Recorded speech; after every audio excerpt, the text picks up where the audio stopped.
É o que, Zé dos Preá? É Kuma? E ainda vai virar série? Sei não, vice. Tem cara de bait, cheiro de bait, pata de bait, cabeça de bait, rabo de bait, mas não é bait. Ou, pelo menos, não tanto quanto 100 minutos para entender Aristóteles. É um livro para você, enfim, ler fácil, mas com a promessa impossível. Tire da cabeça. Você não vai aprender Aristóteles em 100 minutos, não. Pergunta aos especialistas em Aristóteles o tamanho do quanto se deve aprender. Mas, enfim, eu recomendo, antes de tudo, que você balance o badalo, clique no pitoco de se inscrever, balance o badalo para receber as notificações e, como sempre, eu sempre trago uma tuia de informação aqui abaixo na descrição, inclusive dicas de leitura. Uma leitura boa para começar a entender a fenomenologia do espírito de Hegel. Não é a obra Fenomenologia do Espírito de Hegel. Não é, porque você vai começar a ler, mesmo em português, caramba, só a introdução, sabe? Tipo, pedreira. É bom primeiro entender, assim, por que é que estão falando desse Hegel, que tem uma coisa com Marx, parece que ele é meio namorado de Marx, ainda tem um babado com Marx. Assim, Marx, primeiro, era antagônico a Hegel. Ele inverteu o conceito de Hegel e trouxe para a materialidade objetiva. Isso em resumo. Segundo ponto, o que Hegel tem de importante na filosofia e que torna este autor, o autor do livro é Michel Bauer, editado por Michel Bauer, Conceitos Fundamentais de Hegel, George Wilhelm Friedrich, não sei como se pronuncia, Hegel, assim que eles falam em alemão. E a obra dele é vasta, vastíssima, e vai muito além da fenomenologia do espírito. Tem a área do direito, da filosofia da história da filosofia, porque assim, ele criou uma filosofia do direito, e quando se fala assim, tal teoria veio da filosofia alemã, geralmente ou foi de Immanuel Kant ou foi de Hegel, mas no que a gente chama de idade contemporânea ou modernidade, ou dá esses nomes aí, veio depois de Hegel.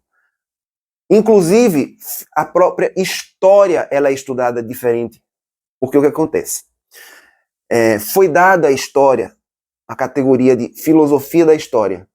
Você coloca a história como um elemento, um campo de estudo da filosofia, que era o principal campo de estudo da época. Ela englobava tudo e dali partiam os pensamentos e tudo mais.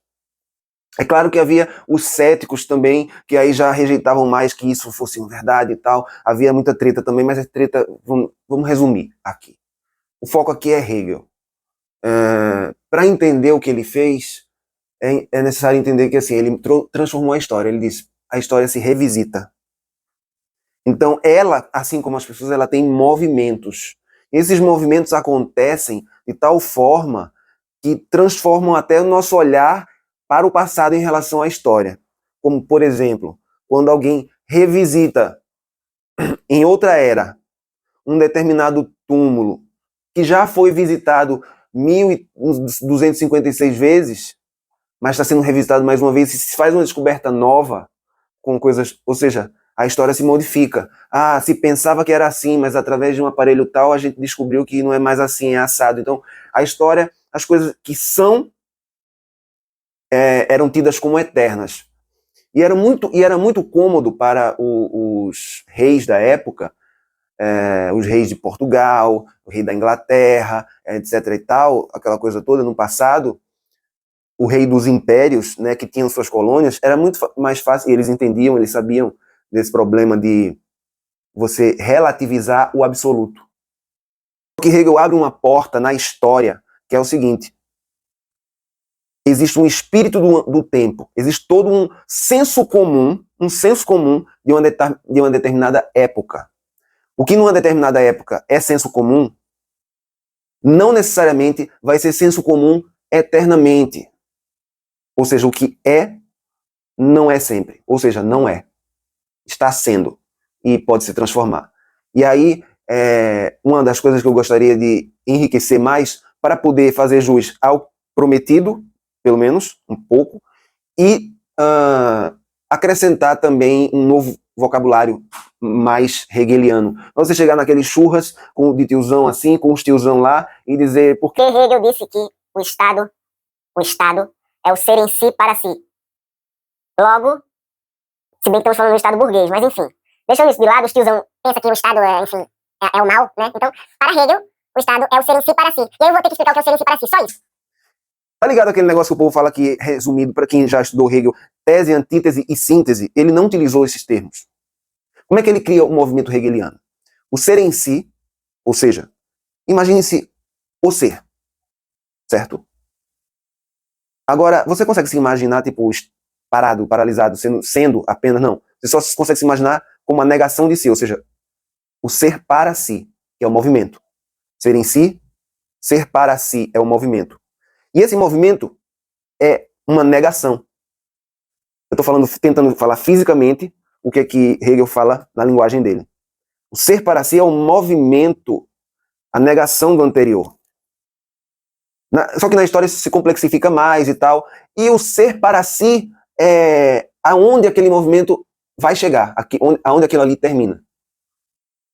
Que é justamente na suprassunção do espírito, que, por sua vez, ele apreende o movimento anterior, absorve o movimento segundo, que é o ser para si. Então, temos o ser em si, temos o ser para si, e temos o ser em si para si, que é a elevação, que é o terceiro momento, que é o momento onde você entendeu o primeiro passo, o segundo e o terceiro, e está em outro ser em si. E vai para outros, e esse movimento continua, e assim vai.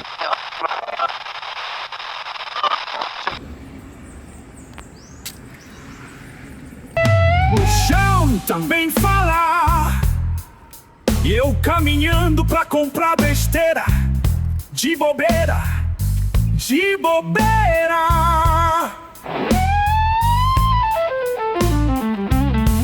Concreto é poesia, poesia tem dor, tem descuido e gambiarra, mas nem sempre causa horror. Circular e sons de metais, os sons de pedra são banais nas capitais, nas capitais. Capital social, capital informal.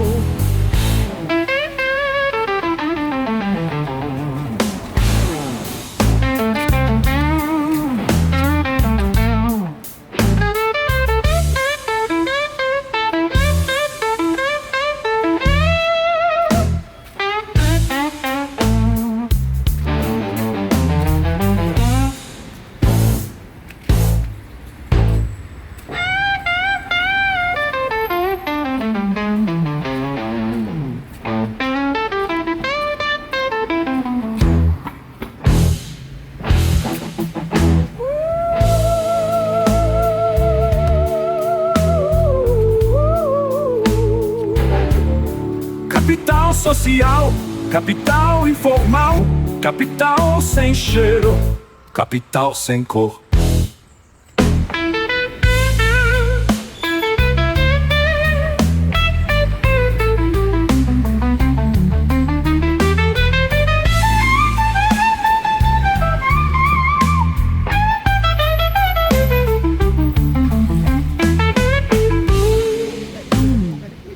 Guitar, som. O chão também fala, e eu caminhando pra comprar besteira, de bobeira, de bobeira. Concreto é poesia, poesia tem dor, tem descuido e gambiarra, mas nem sempre causa horror. Circular e sons de metais, os sons de pedra são banais nas capitais, nas capitais. Capital social.